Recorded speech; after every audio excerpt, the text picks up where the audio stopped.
Got all the steps up on the mast now, all folded up.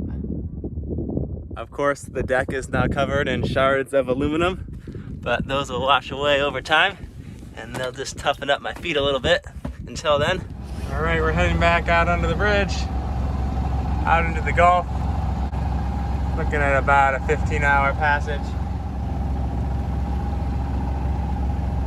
We got winds at our back right now, so that should be helpful. I might end up using the whisker pole today.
Coming up on sunset. I'm looking at the tide charts, and it looks like we're gonna have a 3-knot current at the Boca Grande pass that we're gonna go through, and that should be in our favor if we can make it up there by around 11 p.m. tonight, which will just let us fly on through there. It should be pretty great.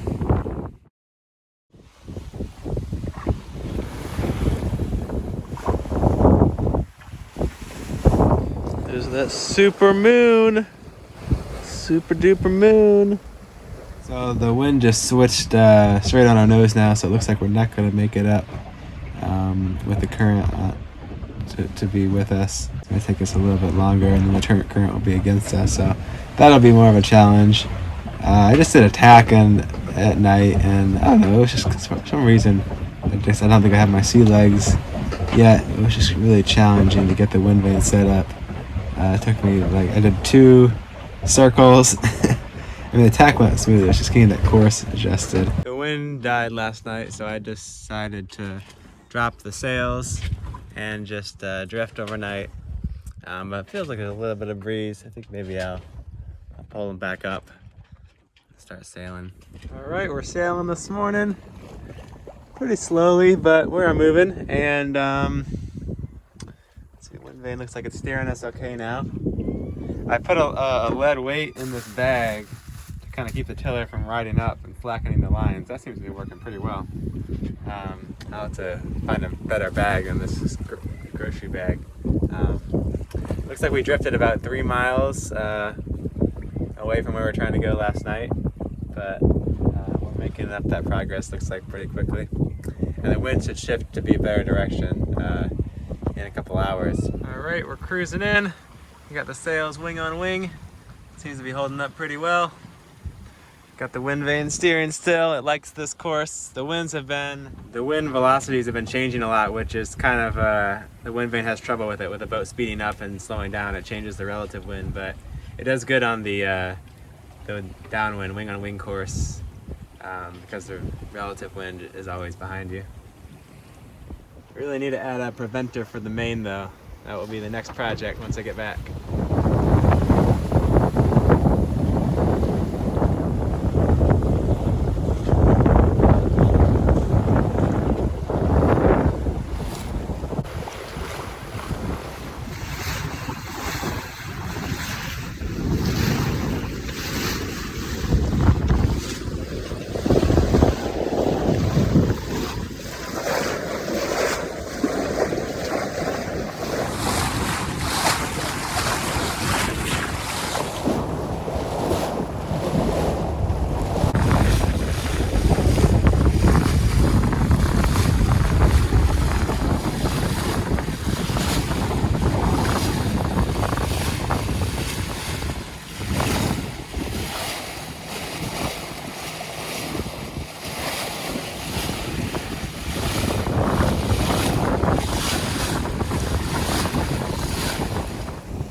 I just started the motor and it wasn't pumping water, so I think I should check the seed strainer before we proceed further.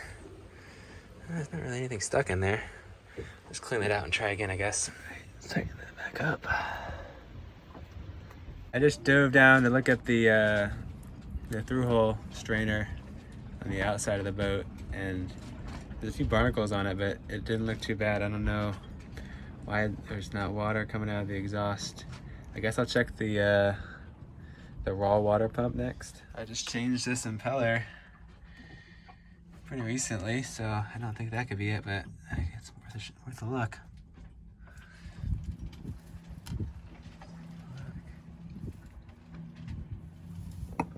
Oh, there's some gunk in there, but it looks okay. Why is there so much gunk in there? I think I'm gonna take a look at the mixing elbow next. Lots of people are saying I needed to replace that anyway. Okay, so I got the 4 bolts off here. Let me just loosen this guy here. Well, there is the mixing elbow with this hose and exhaust part attached. I don't think I can get this part off.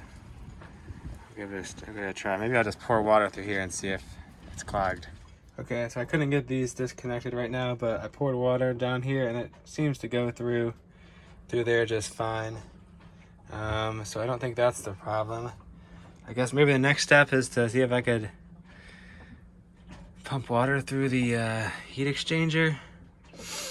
I'm just, I guess that's the only thing it could be.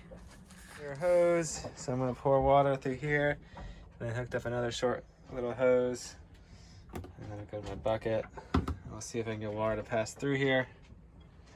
I'm glad I had all these hoses. I'm not sure which way I should run the water. I might go the other way.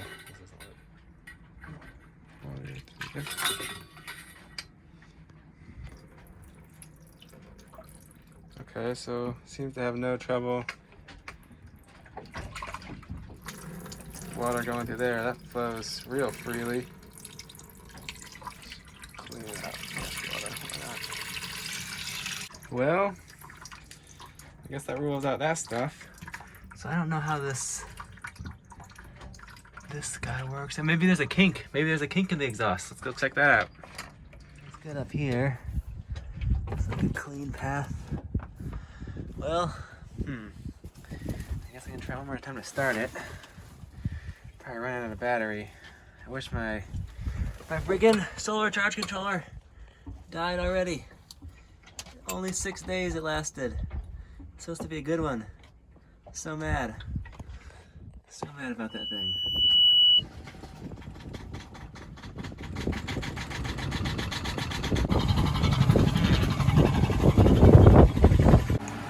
Alright, it's time to start tackling the motor again. I got a new exhaust elbow and the exhaust manifold part. Let's pull the old one out and see if this more water will flow through here.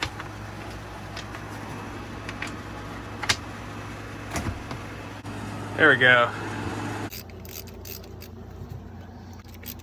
These guys up. Alright, looks like it's these 4 bolts, and then take off this hose.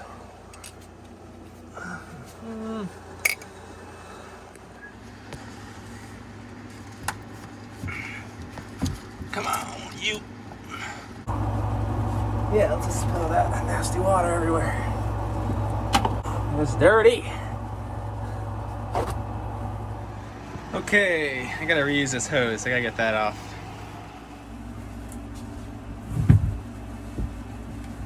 Aha! Success! Hose looks fine.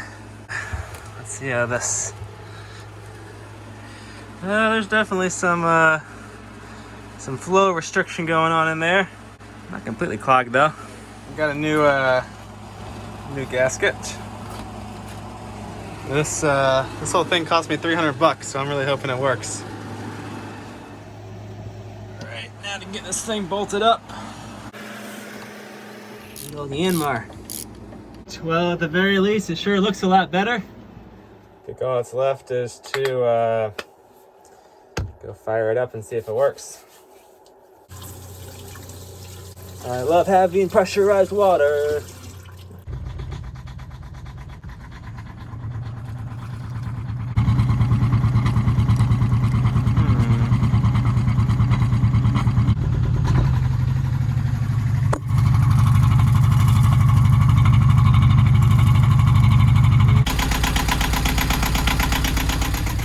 Oh, must be something else.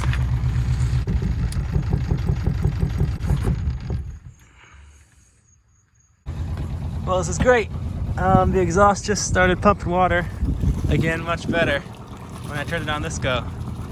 I wonder if changing the elbow fixed the problem, and I just didn't let it run long enough to fill up the mixing chamber, expansion chamber thing.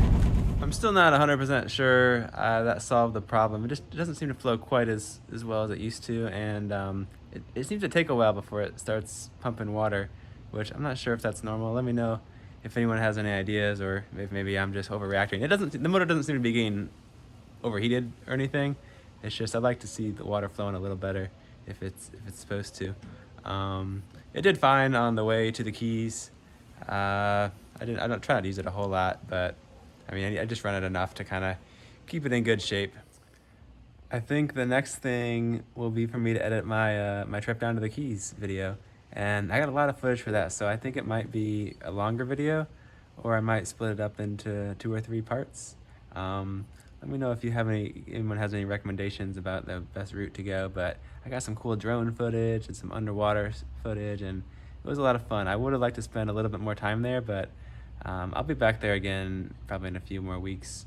I had a good weather window to get back, so I took that.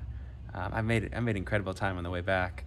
It was like, if I had done that pace on my way to Hawaii, I would have cut 10 days off the trip. So I'll see you guys next time.